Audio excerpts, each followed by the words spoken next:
Jeg blev lidt nysgerrig på bygningerne. Der var ret mange fede gamle.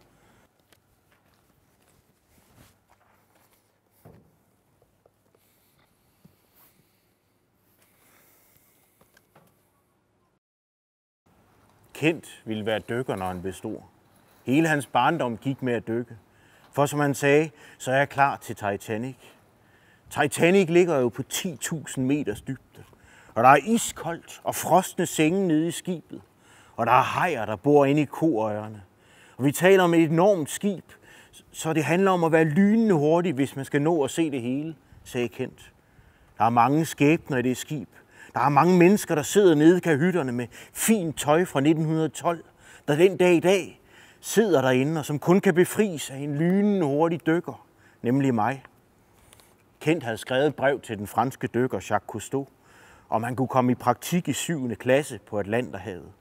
Han havde skrevet det meget kort, for der er ikke meget luft på havets bund, og dykkere gider ikke læse lange breve, fordi de har så lidt luft og så mange vrag, de skal finde. Så Kent havde bare skrevet: Kære Jacques Cousteau, må jeg dykke med dig, når jeg bliver konfirmeret? Han havde ikke fået noget svar. Men det var fordi Jacques Cousteau befandt sig ude på havet. Når han kom hjem, ville han helt sikkert skrive til Kent. Kents mor havde syet nogle særlige badebukser, hvor der var fartstriber ned ad siderne. Kent var ikke meget for børnebassinerne, men man bliver let vandblind af for lidt vand, mente han. Til gengæld elskede han det dybe bassin. Ved du hvad, sagde Kent. Det bedste jeg ved er at dykke helt ned på bunden af 5 meter bassinet.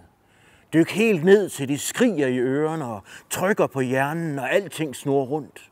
Og så lige vende sig om på ryggen og glo op dernede fra. Og se lyset fra solen, der spiller ind i vandet. Og når så det virkelig begynder at blive småt med ilten, så støder jeg jo fra og borer mig som en pil op mod lyset, med hænderne strakt op over mig, op mod kanten. Og når så jeg får fat i kanten og hiver luften ned i mine lunger og kan trække vejret, så ved jeg, at jeg bliver dykker. Jeg dykkede nogle gange med Kent. Jeg måtte give op, før vi kom helt ned. Jeg var mere til lavt vand og oppustede plastikdyr. Jeg ved ikke, om Kent han blev dykker. Sidst jeg så ham, lignede han ikke en dykker. Men han kunne godt ligne en, der havde været udsat for et stort tryk.